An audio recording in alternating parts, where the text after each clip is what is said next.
Jumping into the world's craziest racing series.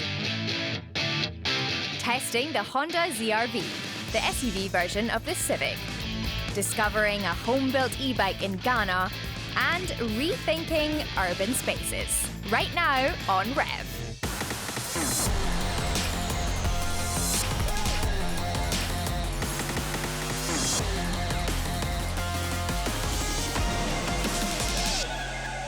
Racing got super crazy. There's so much more than just racing an F1 car in a circle. The level of craziness is going to blow your mind. They are the most outlandish racing series that we could find. Number 8, jumping trucks on racetracks. They're tough, they're robust. I mean, look at the insane height and the crashes.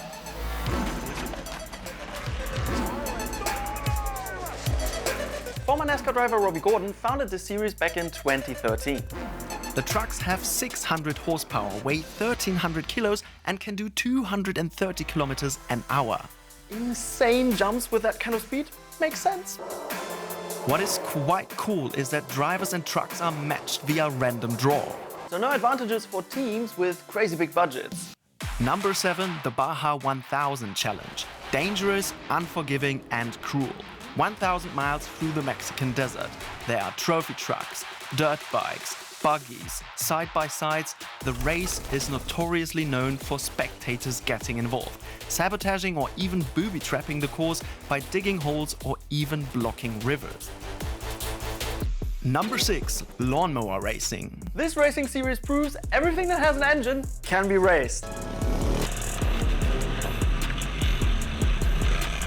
It absolutely destroys your back because these things haven't even got a hint of suspension, but who cares? It started out in the 60s and 70s in the US and UK.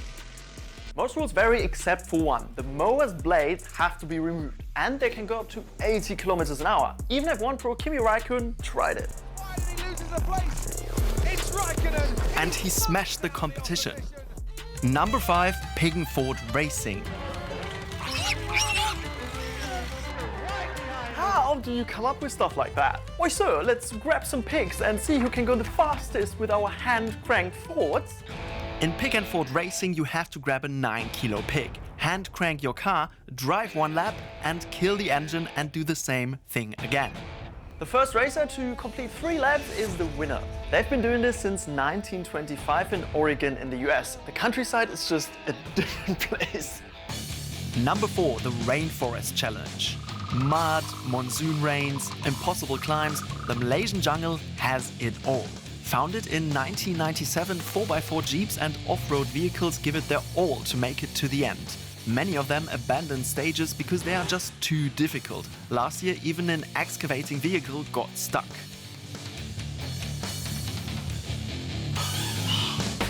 Number 3, racing baggers.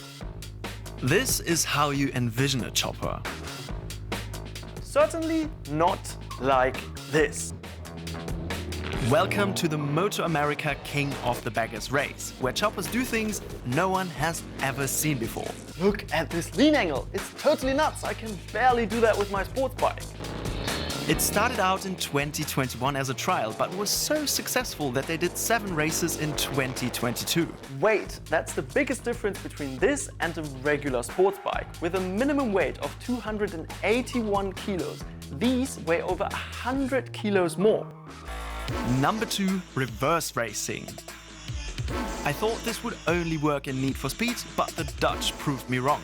Reverse racing is real, at least in the 80s.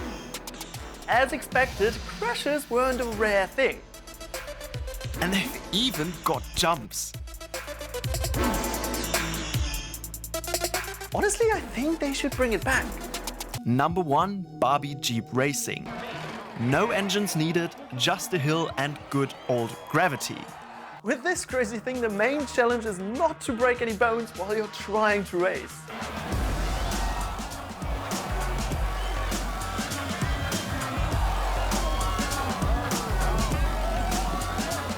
This also reminds me a lot of soapbox racing.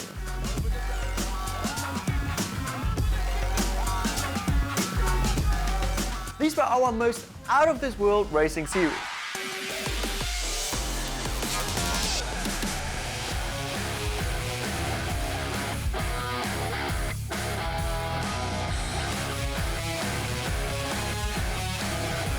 This is the Honda ZR-V, a completely new model aimed at younger buyers. That's what Honda says. Let's check it out. Welcome to Rev.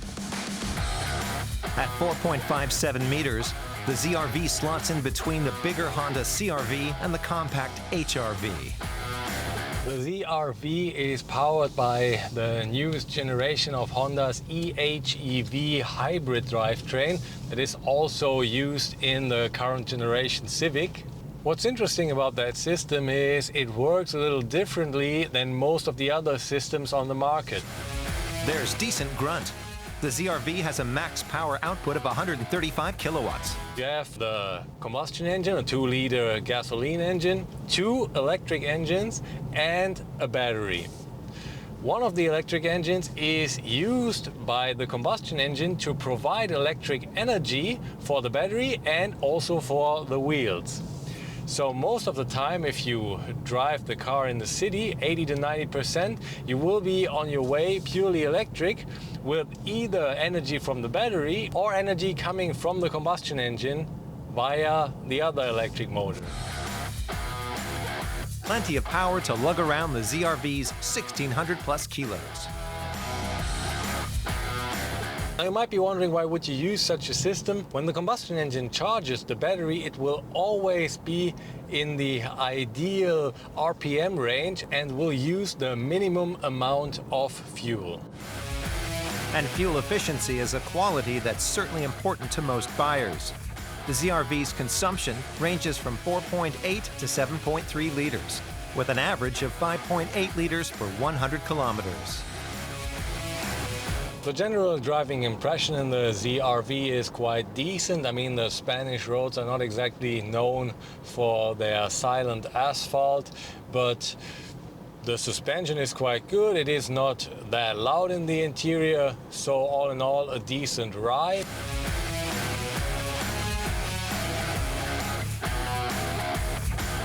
Honda's idea was that this car should feel like driving a Civic, but let's be honest, this is still an SUV, even though it looks really good. I like the design, but you can't expect an SUV to drive like a sedan. That simply is not possible. This car is decent, but it feels nothing like a Civic. You sit higher, even though Honda also claims the seating position is similar to the Civic. To me, it's completely different. I've driven a Civic on the way from the airport to where I got this car, and it's different. In fact, its crossover DNA peeks through. If you drive into curves around corners, you feel that the car shifts from left to right a little bit. That simply is like that with SUVs.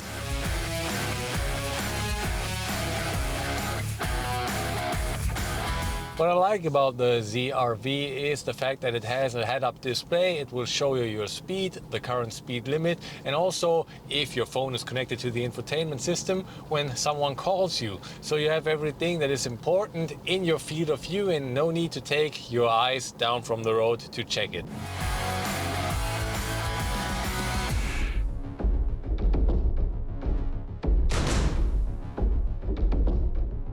The interior of the ZR-V at first glance looks pretty high quality. You have a lot of soft touch right here, down here, and on the sides. It looks good, it feels good. Apart from that, you have the steering wheel, which feels quite okay as well. The middle part is a little too big for what I prefer, but it's still okay. You have buttons for the most important functions, and what's quite nice, you have the button for the steering wheel heating.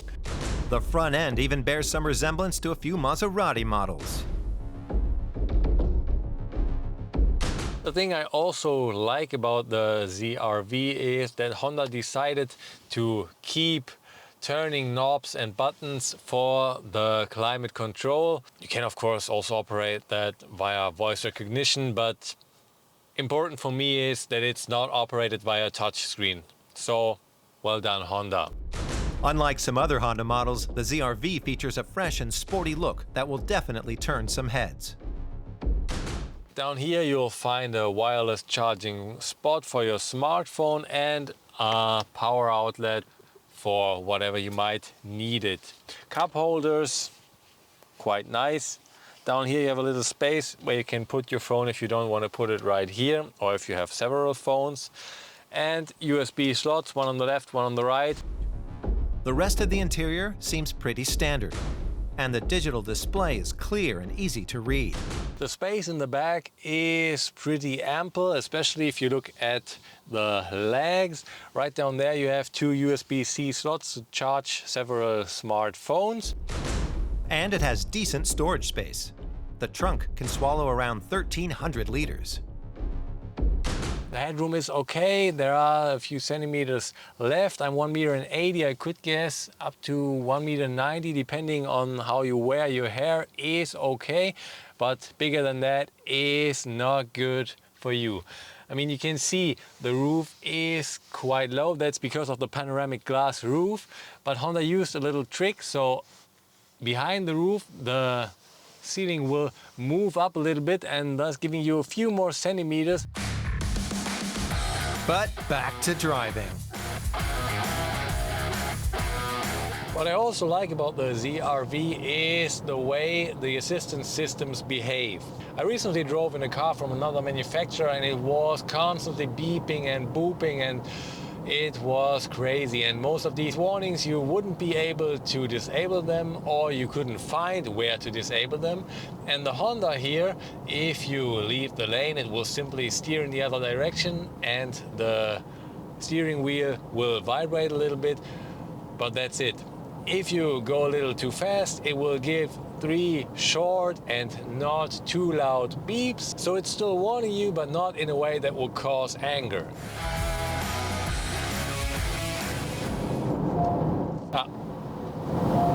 Do you hear that? That's it.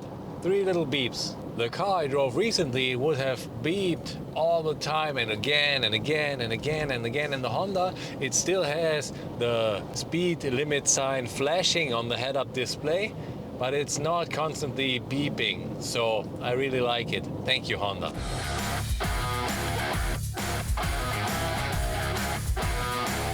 The ZR-V also has the option to get a high-quality sound system, and since I like listening to loud music, I will check that out right now.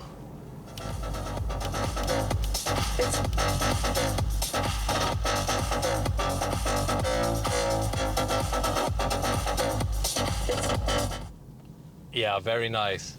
I like it.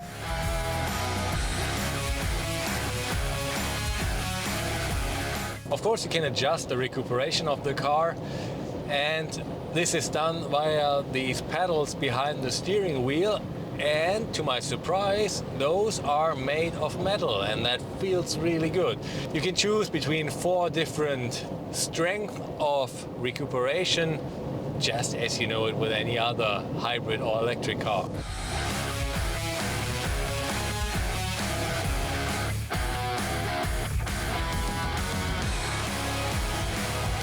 To sum up my ZR-V experience, I liked the way it drives. Of course, you feel it's an SUV, you see it's an SUV, but the design is quite nice. The space in the back is ample, the infotainment system works a charm. The only thing I would have wished for is wireless Android Auto, because the wireless function only works with Apple CarPlay. That's a little sad. Apart from that, nothing you could complain about in this car. As of the day of filming, Honda has not yet revealed the prices for the model, but since it's located somewhere between the bigger CR-V and the smaller HR-V, I would expect an entry-level price of around 36,000 euros, and that is quite okay for everything you get in that car. Space, design, and pleasantly subdued assistance systems make the ZR-V a nice everyday car. On the downside, the infotainment system doesn't support wireless Android Auto. At high speeds, the cabin is a little loud, and contrary to Honda's claim, it feels nothing like driving a Civic. But this crossover aimed mainly at young people will appeal to other age groups too.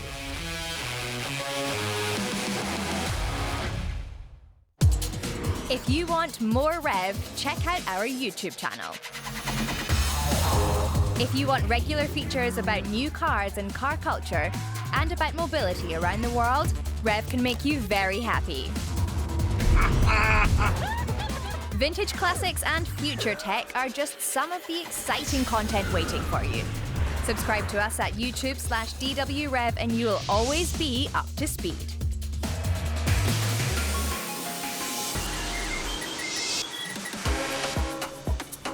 In Ghana's capital, Accra, getting from A to B can be a nightmare. The heat and distances complicate commuting. And if you drive or take public transport, you're often stuck in traffic. Rush hour can triple travel times. So some Ghanaians are switching to two wheels. Like pro cyclist Lawrence Ajay, who builds his own innovative e-bikes. What is special about my bike is, first, I use recycled Dell laptop batteries. Yeah, then secondly, I buy like quality parts for it, then they're very strong, and like the frame is very strong like compared to these Chinese ones. I started working on this bike when I was very young. I think I was like 11 years old. Then I saw people riding these scooters in like music videos. So I wanted to create one myself. Then from then I was like progressing to make this e-bike. Ajay is self-taught. He watches YouTube tutorials regularly and tinkers with his e-bike. The parts he needs are ordered online. Meanwhile, dealer Russell Menza sells e-bikes from China. But they aren't ideal. The battery that came with it initially weren't that durable. Yes, so when it came within the shortest possible of time, we had a whole lot of complaints from customers. Russell believes Ghanaians are increasingly keen on e-bikes. And though the price of the Chinese e-bikes is steep, between 300 and 1100 euros, he sells around 8 units a month. There is a huge demand for the e-bikes in Ghana. The Ghanaians love e-bikes. 10 years ago, nobody knows about e-bikes. Yes. Let me say e-bike just became popular here about 3-4 years ago. For Lawrence, it's not just the joy of riding, but also traveling cheaply and quickly, especially as fuel prices are on the rise. His e-bikes can travel up to 130 kilometers per charge. I bought it because the distance at which I go to work is very far, so I thought I needed a motor. But then as time went on, I told him about my situation, and then he said, oh, you can do something about it. Depending on the performance of the battery, one of Lawrence's customized e-bikes costs between 600 and 860 euros. So far, Lawrence has sold 7 of them, and he hopes that number will increase as time goes on.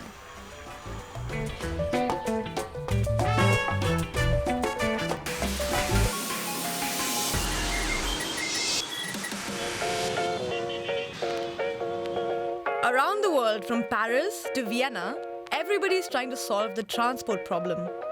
But while car sales in the West have mostly stagnated, developing countries like India are still at the beginning of the curve. And things have changed dramatically here, just since I was growing up in Bangalore. Now when I make my yearly trips home, the city has changed so much that I barely even recognize it. To understand what kick-started this, we need to rewind to a time when I was this tiny. As I was taking my first steps, India was seeing a leap forward. In the 1990s, the central government liberalized the economy, lowering import tariffs and taxes, which meant, among other things, that the car market could mature. Bangalore City specifically began to sell itself as Asia's IT hub. American companies outsourced their software work here, and people from around the country migrated. The population and income soared, as did car sales. To me, specifically, a car always has been a sales statement. I want to just keep improving the car I have. SUV is ideal because the roads are so bad. Car ownership in India is still very low compared to European or North American countries. And almost 2/3 of the population still cycles, walks, or takes public transport like buses or metros.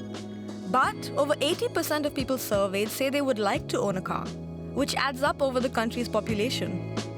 economy is aspiring as well as the society is aspiring, it often conflicts with these larger and sustainable development goals. It was not the situation when Americans were getting wealthier or Europeans were getting wealthier.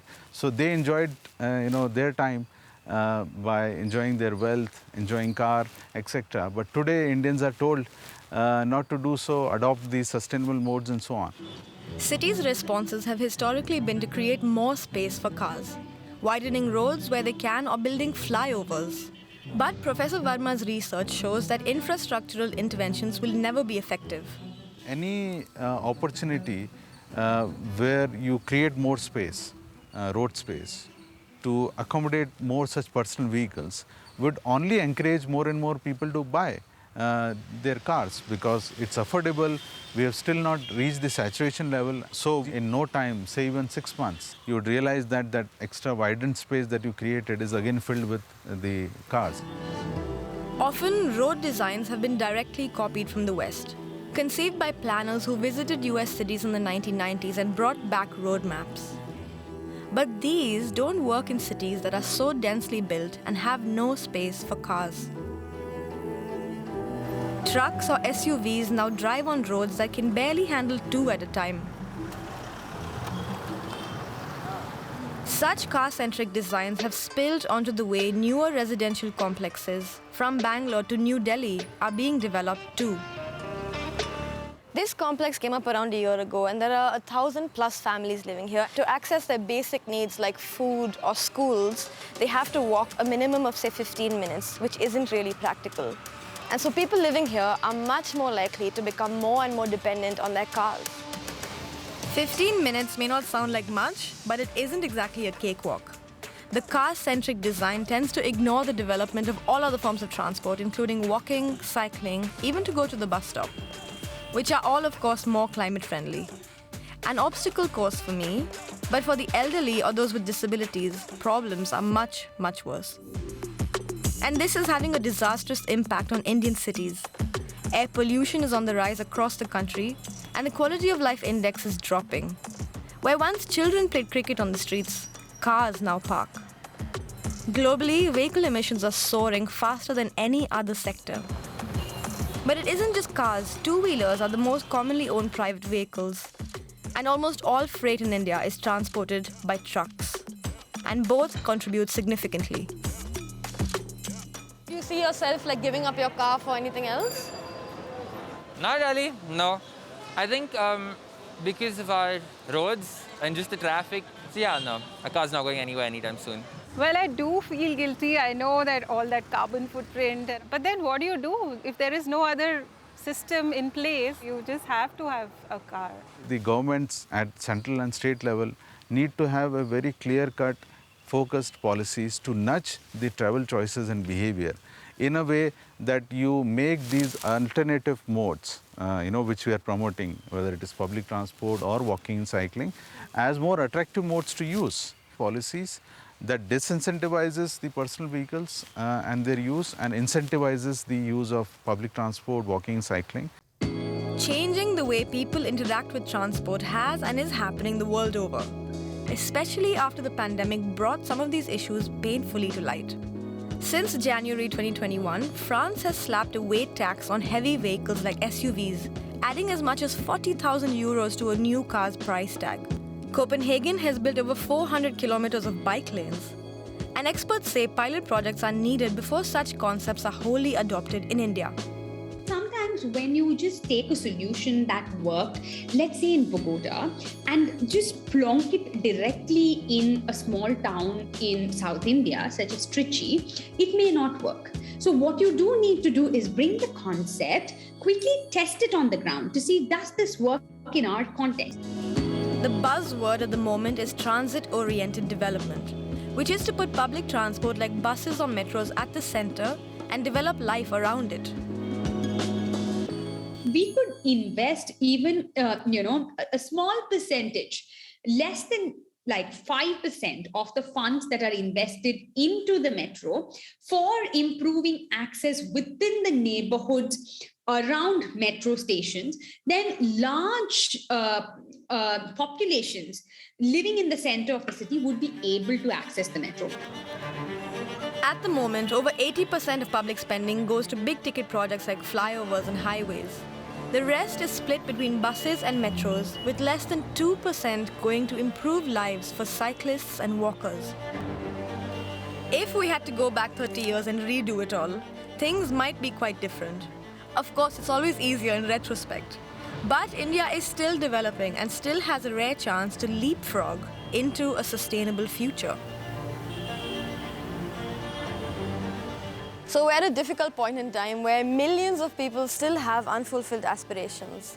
But we need to find creative ways to put the planet and the quality of people's lives back at the center of the story.